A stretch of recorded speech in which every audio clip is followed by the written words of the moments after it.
di Yaman, kan ada satu kelompok di Mekah gitu, yang mereka sangat mencintai Mekah, sangat mencintai Ka'bah, tapi mereka punya satu perbuatan yang buruk, yaitu mereka mengganti-ganti bulan. Saya pernah jelaskan surah At-Taubah ayat 36 yang Allah SWT berfirman, a'udzubillahi minasyaitonirrajim, inna iddatash syuhuri 'indallahi 12 syahran fi kitabillahi yawma khalaqas samawati wal arda minha arba'atun hurum. Dzalika ad-dinul qayyim fala tadhlimu fihinna anfusakum wa qatilul musyrikina kaffatan kama yuqatilunakum kaffa wa'lamu annallaha ma'al muttaqin. Artinya adalah sesungguhnya di sisi Allah yang Maha Tinggi dan Maha Pemurah ada 12 bulan yang sudah ditentukan sebagai perhitungan roda kehidupan kalian.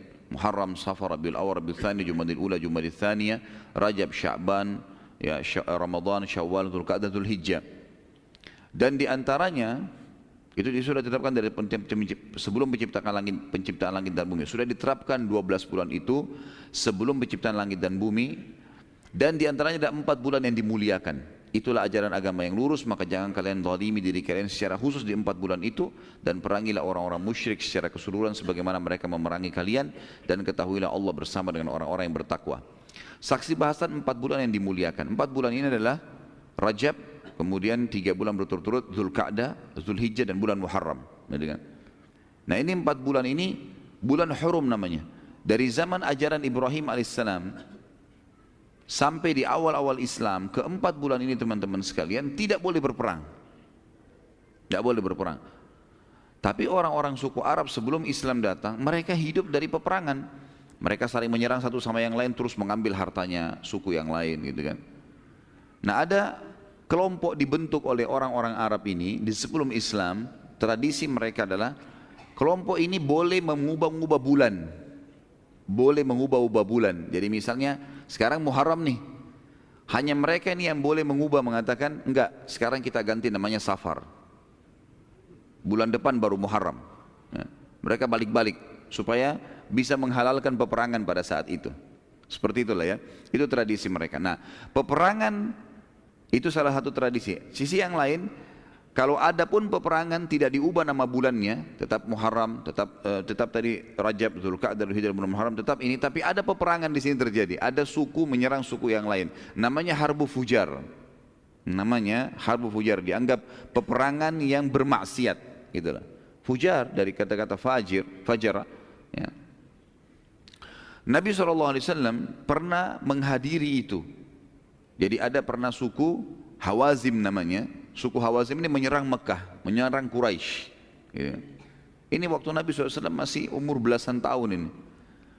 Waktu beliau masih jadi penggembala.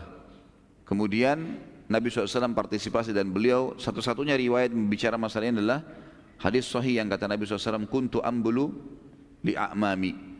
Aku pada saat Harbu Fujar itu sedang mengambilkan anak-anak panah untuk pamanku. Ya. Dikasih, Nabi SAW kasih pamannya yang melemparnya. Seperti itulah. Yang jelas beliau partisipasi dalam peperangan, dan ahli sejarah mengatakan bahwasanya ini juga pendidikan Allah Subhanahu Wa Taala agar Nabi SAW tahu tentang masalah peperangan itu. Selanjutnya teman-teman sekalian, juga hal yang luar biasa partisipasinya Nabi SAW dalam hilfu fudul namanya. Hilfu fudul. Hilf adalah sumpah, ya. Halafa, yang kata Nabi SAW, man halafa bighairi Allah faqad asyrak. Siapa yang bersumpah selain nama Allah maka dia telah musyrik, gitu kan. Hilf, halafa, atau orang Arab mengatakan ahlifu billah, aku bersumpah atas nama Allah. Hilf fudul, ya.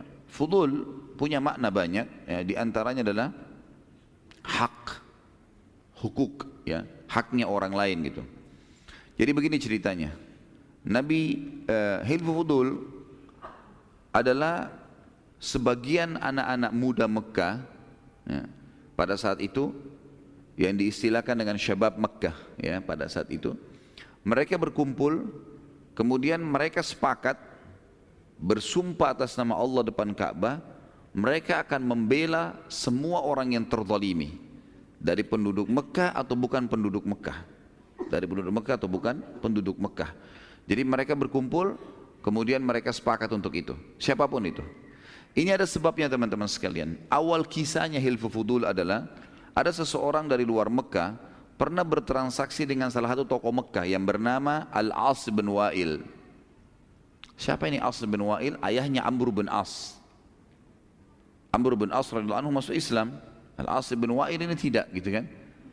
Al-As bin Wa'il ini salah satu tokoh Mekah. Pernah dia transaksi dengan satu orang pendatang dari luar Mekah, kemudian dia nggak mau bayar. Sudah diambil semuanya, baik saya beli ini semua, dibawa semuanya, sudah ditaruh di gudangnya. Kemudian tiba-tiba pada saat pembayaran dia bilang enggak, saya enggak mau bayar. Orang ini sendirian, enggak ada pembelahnya gitu, dari luar kota Mekah. Maka pada saat itu teman-teman, orang ini pun datang ya, menyampaikan kepada orang-orang Quraisy, enggak ada yang hiraukan. Tokoh Quraisy enggak ada yang hiraukan. Sampai akhirnya dia menyebutkan dengan syairnya, sungguh Al-As telah berbuat kezaliman dan tidak memberi hakku. Bila kalian wahai para Quraisy tidak menolongku, maka berarti kalian bersamanya dalam hal ini, dan akan aku sebarkan kezaliman ini pada seluruh bangsa Arab.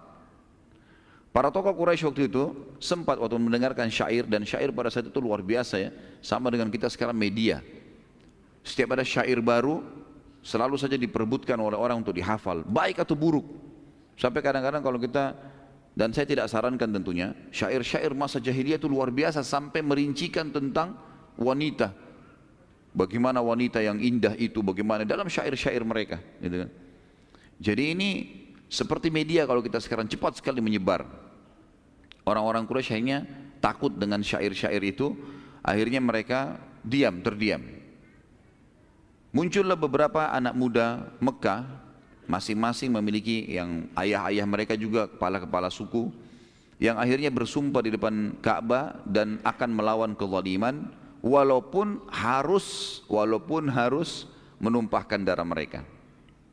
Ada ahli sejarah yang mengatakan sebab dinamakan Hilfu Fudul, sumpah Fudul, karena Fudul ini adalah nama gabungan nama dari 3 orang yang pertama membentuk Hilfu Fudul.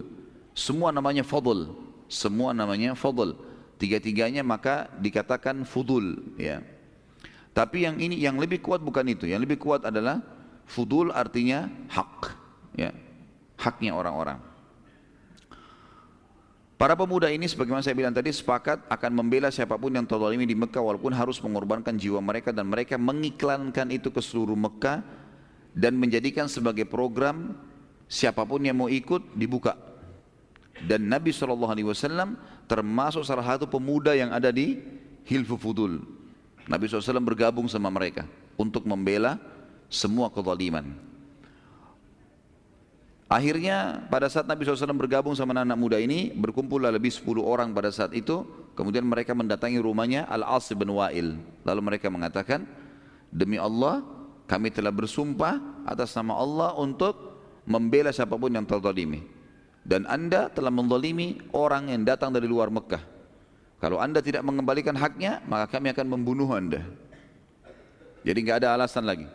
Melihat kejadian tersebut, karena Al-As bin Wa'il ketakutan, dia pun mengembalikan haknya orang tadi. Kenapa kita panjang lebar ceritakan tentang ini teman-teman sekalian? Karena ada hubungannya dengan hukum syar'i. Jadi bukan hanya sekedar historinya Nabi Muhammad SAW, tapi beliau ya juga menyampaikan sebuah hukum kepada kita. Setelah itu, apa kata beliau? Sesungguhnya aku dulu di zaman jahiliyah telah dipanggil untuk Hilfu Fudul. Demi Allah, kalau seandainya aku dipanggil setelah Islam, aku akan menjawabnya. Aku akan menjawabnya. Jadi Hilfu Fudul ini terjaga ya dalam hukum syar'i kita. Dalam salah satu athar juga disebutkan Husain radhiyallahu anhu, cucu Nabi SAW, pernah memiliki hak yang diambil atau belum dikasih oleh wali kotanya Madinah pada saat itu bernama Al-Walid. Ini gubernur kota Madinah. Iya. Lalu Husain berkata, tentu saya tidak perlu masuk ke rincian apa masalahnya, tapi yang jelas Al-Walid, Husain sempat berkata, bila engkau tidak memberikan hakku, maka demi Allah aku akan mengiklankan Hilfu Fudul. Aku akan mengiklankan Hilfu Fudul. Maka akhirnya si Al-Walid pun memberikan haknya. Tentu waktu Husain menyebutkan ini, ada banyak sahabat yang mendengar, diantaranya Abdullah bin Zubair radhiyallahu anhum ajma'in.